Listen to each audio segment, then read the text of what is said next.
शिक्षा लेखनी परिवार के YouTube चैनल पर आप सभी साथियों का स्वागत है। हम संधि पढ़ रहे थे। संधि में हमने स्वर संधि पूरी पढ़ ली थी। व्यंजन संधि के हमने 3 भेद पढ़ लिए थे। आज हम चौथे भेद की तरफ बढ़ते हैं, जो सर्वाधिक इंपॉर्टेंट भी है हमारा। व्यंजन संधि का हमारा 4 नंबर का भेद वो है जश्न संधि।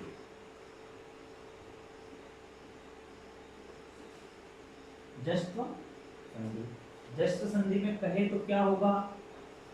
सूत्र जो होता है जश्न संधि का वो है हमारे झलाम जशो अंते।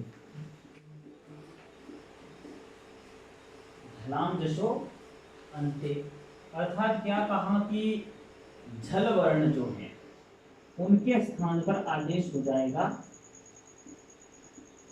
जश वर्ण। झल वर्ण के स्थान पर होंगे आदेश जश वर्ण। पद के अंत में जब दो हम विसर्ग करेंगे तो यहाँ हमें मिलना चाहिए झल वर्ण कोई भी, उसके स्थान पर होगा झष वर्ण। अगर झल वर्ण की हम बात करें तो झबइयों के झ से शुरू होके अंतिम हल के ल तक चलना है। जश वर्णों की बात करें तो जब गण दश सूत्र के जो 5 वर्ण है वही। अगर हम शॉर्ट में बात करें कि झल वर्णों में कौन से वर्ण आएंगे तो हमारे आएंगे एक तो तीसरा वर्ण वर्ग का, चौथा वर्ण पहला, दूसरा, तीसरा और चौथा, और इसके अलावा आएंगे ऊष्म वर्ण। ऊष्म वर्ण अर्थात श, श, स और ह। ये सारे किसमें बदलेंगे? जश वर्ण में। अर्थात जश का मतलब हो गया ज ब ग ड़ दश। मान लो अगर बात करें हम ज ब ग ड़ और द, ये जश वर्ण है, इनमें बदलेंगे। अगर इनको हम देखें तो ये हमारा है चवर्ग का तीसरा, पवर्ग का तीसरा, कवर्ग का तीसरा, टवर्ग का तीसरा और तवर्ग का तीसरा। शॉर्ट में अगर बात कर ले हम तो प्रत्येक वर्ग का वर्ण किसमें बदलेगा? अपने ही वर्ग के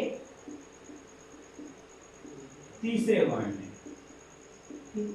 अपने ही वर्ग के तीसरे वर्ण में। मान लो आपके पहला, दूसरा, तीसरा, चौथा वर्ण है।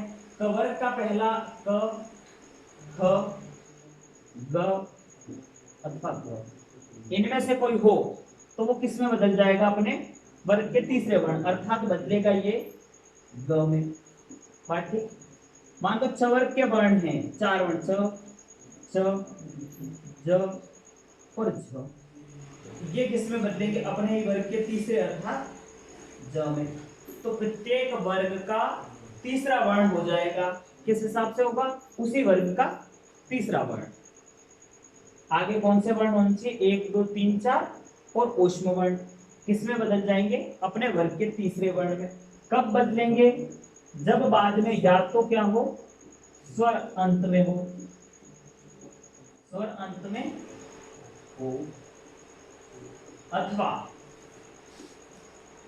स्वर अंत में हो अथवा क्या हो, तीसरा, चौथा और पांचवा वर्ण। तीसरा, चौथा और पांचवा वर्ण या तो स्वर अंत में हो अथवा तीसरा, चौथा और पांचवा वर्ण हो। ऐसी कंडीशन हो तो हमारे जो पहले, दूसरे, तीसरे, चौथे और ऊष्म वर्ण अपने ही वर्ग के तीसरे वर्ण में। यहां हमने देख लिया, मान लो कोई टवर्ग का वर्ण है तो वो हमारा बदल जाएगा ड में, कवर्ग का वर्ण ग में, चवर्ग का वर्ण ज में, तवर्ग का वर्ण द में, पवर्ग का वर्ण ब में। ये हमने समझ लिया। लेकिन अगर स आया, श आया, स आया और ह आया, इनको किस हिसाब से बदले? तो इनको बदलना पड़ेगा इनके उच्चारण स्थान के हिसाब से। इस श का उच्चारण स्थान होता है तालु, और तालु वाले वर्ण आएंगे सारे चवर्ग के साथ। तो ये जो श बदलेगा वो बदलेगा हमारा ज में। ये श होता है मूर्धन्य श, टवर्ग के साथ उच्चारित होता है तो ये बदलेगा ड में। ये होता है दंत्य स, सकार, जो तवर्ग के साथ उच्चारित होता है तो ये बदलेगा द में। और ह जो है वो कंठ होता है, अपूह विसर्जनीय नाम कंठ, इसका उच्चारण स्थान कंठ से होता है तो ये बदलेगा हमारा ग में। बात यहां तक हुई हमारी। कि किस प्रकार बदलेंगे।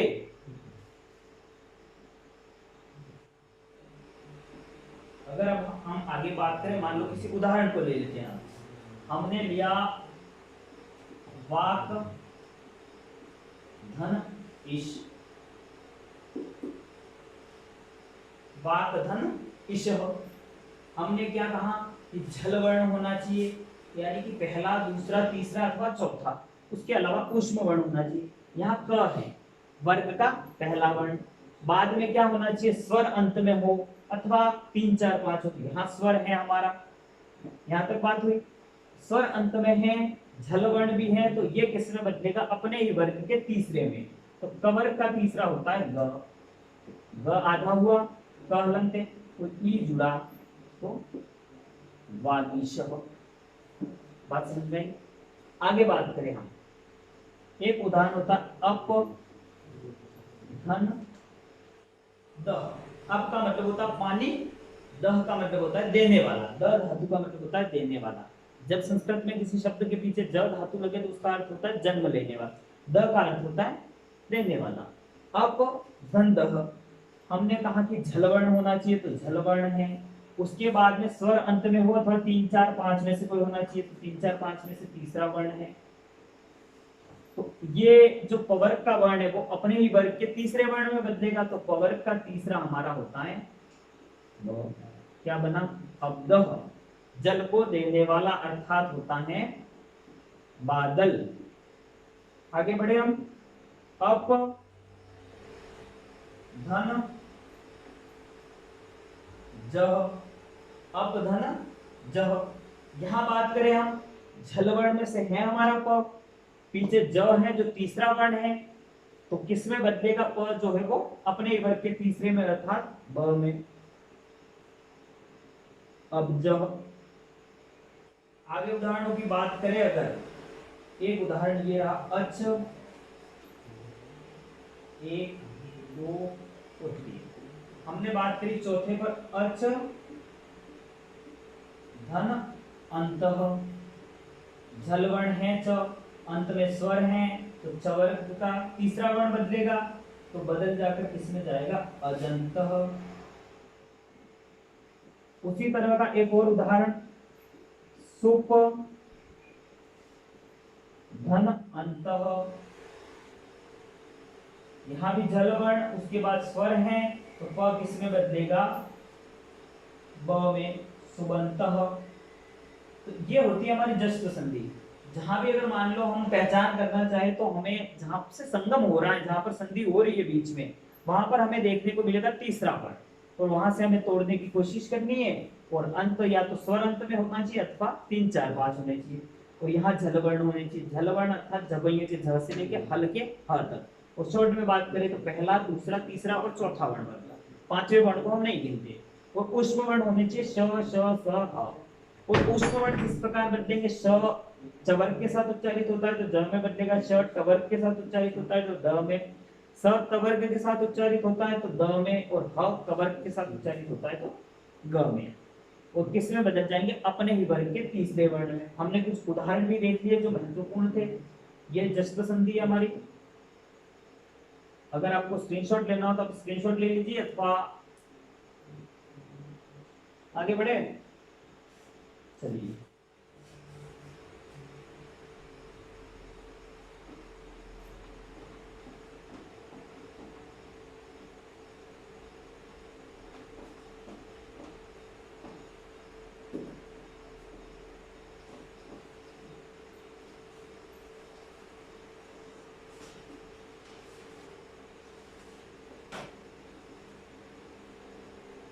चलिए अब एक और संधि है, ज्यादा कुछ मैटर है नहीं, छोटी सी संधि है,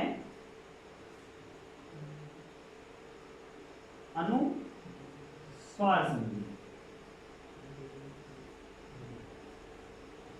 अनुस्वार संधि, अनुस्वार कहते हैं इसको, ठीक। अनुस्वार संधि में क्या होगा, तो हमें एक सूत्र दे रखा है, मो अनुस्वारः, मह धन अनुस्वारः। अनुस्वार में कौन बदलेगा, हमारा म। किसमें बदलेगा, अनुस्वार में। और कब बदलेगा? जब बाद में क्या हो? व्यंजन।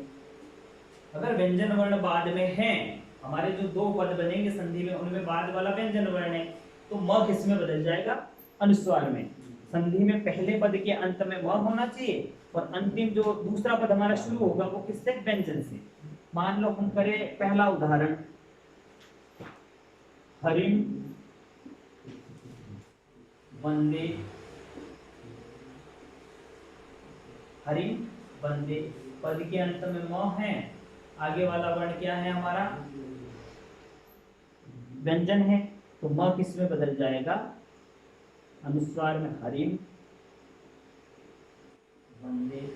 अब जब भी आप देखोगे आपको दो पद दिखाई देंगे और अंतिम वाले पद पर अनुस्वार लगा होगा, और अनुस्वार जब टूटेगा तो वापस किस में बदल जाता है? म में। अगर और उदाहरण की बात करें तो रामम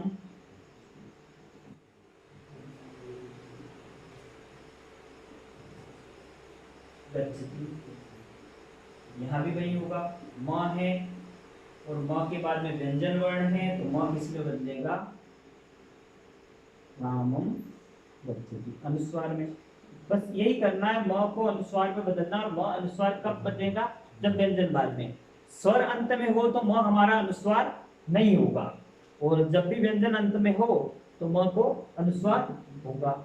तो व्यंजन संधि के हमने कुछ भेद पढ़े, जिनमें पहला शुत्व पढ़ा था, दूसरा शुत्व पढ़ा था, उसके बाद में परसवर्ण पढ़ा था जहां दो ल एक साथ आ रहे थे, जस्त्व पढ़ा जहां पर तीसरा वर्ण हो रहा था, और अंतिम जो हमने अनुस्वार संधि पढ़ी। अनुस्वार में ज्यादा कुछ है नहीं, अनुस्वार का मतलब होता है ऊपर बिंदी जो लगती है वो। सूत्र है म अनुस्वार, जो कह रहा है कि म अनुस्वार में बदलेगा, और किसी को अनुस्वार में नहीं बदलना, हमारे बदलेगा म अनुस्वार में।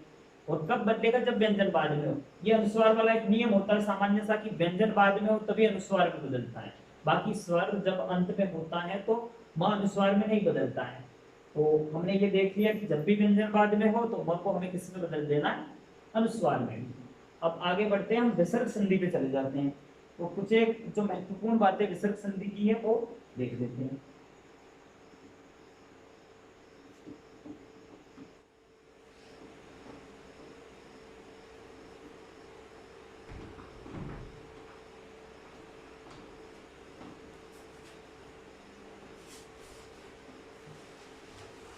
अगली जो हमारी तीसरे नंबर की संधि थी वो है विसर्ग संधि। विसर्ग संधि की अगर बात करें हम, ठीक, विसर्ग संधि की बात करें तो हमें कुछ एक चीजें जो ध्यान रखनी है वो, एक तो है सूत्र हमारा विसर्जनीयस्य। विसर्ग के साथ क्या क्या कंडीशन हो सकती हैं? तो विसर्जनीयस्य सह, ये सूत्र क्या कहता है कि जो विसर्ग हैं ये दोनों वो किस में बदल जाएंगे? स में। दूसरा सूत्र होता है सस जुषो रूह, सस जुषो रूह, ये कहता है कि जो विसर्ग से स बना है उस स को बदलता है रू में, और जब भी रू का हम अनुबंध लोप करते हैं, अनुबंध लोप, तो क्या बच जाता है? र।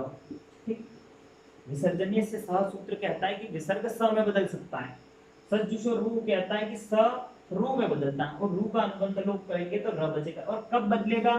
तो एक तो स बदल सकता है, और एक दूसरा बताया सजुष शब्द, सजुष शब्द का श, सजुष शब्द का श भी र में बदल सकता है, लेकिन इसका हमारे ज्यादा कोई काम है नहीं, हमें स को र में बदलना है। आगे एक सूत्र है जो कहता है कि खर वसान्योर विसर्जनीयस्य, खर वसान्योर विसर्जनीयः। ये सूत्र कहता है कि खर वर्ण के बाद में रहने पर र जो होता है वो किस में बदल जाएगा? विसर्ग में। वापस विसर्ग आ गया। ये तीन सूत्रों का काम ये है कि मान लो हमारे पास पहले विसर्ग है, तो उस विसर्ग को स में कौन बदलेगा? सजुषो विसर्जनीय से सह। अब स आया तो स को रू में बदलना और अनुबंध लोप करने का काम कौन करेगा? सजुषो रू। और र से वापस विसर्ग बनाने का काम खरवसान युगो विसर्जनी। यानी कि विसर्ग की सब तीन परिस्थितियां बन सकती है, या तो विसर्ग स्वयं रहे, या फिर विसर्ग के स्थान पर हमें स मिल सकता है, या फिर स के स्थान पर हमें र मिल सकता है। तो ये तीनों कंडीशन आपस में चलती रहेगी। जैसे अगर मान लो उदाहरण की बात करें, नमः घंटे, विसर्ग है, विसर्ग को किस में बदल सकते हैं हम? स में। तो विसर्ग को स में विसर्जनीय सह से बदलते हैं तो नमस्ते, ये बनता है। तो सामान्य सामान्य उदाहरण होते हैं, इनमें नियम जो है वो बाद के जो इंपॉर्टेंट है, पहला तो है विसर्जनीय से विसर्ग को स में बदलना, सजुषो रूप, स को रूप में बदलना, और अनुबंध लोप होता है तो र बचता है। खरवसान योर विसर्जनीय, र किस में बदल सकता है? विसर्ग में। चलिए आगे बढ़ते हैं, कुछ चीजें और समझने की कोशिश करते हैं।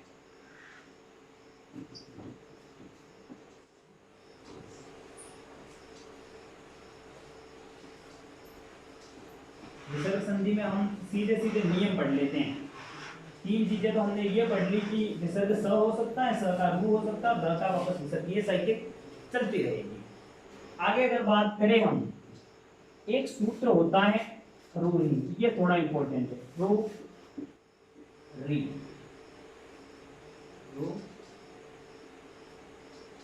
री, रोरी सूत्र का ये कहना होता है कि यदि र के बाद र हो, यदि र के बाद र हो तो पूर्व र का लोप, पूर्व र का लोप। अर्थात ऐसी कंडीशन बन जाए हमारे पद के अंत में र हो और उसके बाद वापस जो शुरू हो रहा है वो शब्द भी र से शुरू हो रहा है, तो पहले वाला जो र है इस र का क्या हो जाएगा? लोप। अर्थात पहले वाला र हट जाएगा। एक तो ये बात हुई। एक दूसरा वो सूत्र है, वो है ढलोपे। जहां पर ढ का लोप हुआ, ह्रस्वस्य, ढलोपे पूर्वस्य, ढलोपे पूर्वस्य दीर्घो अणः।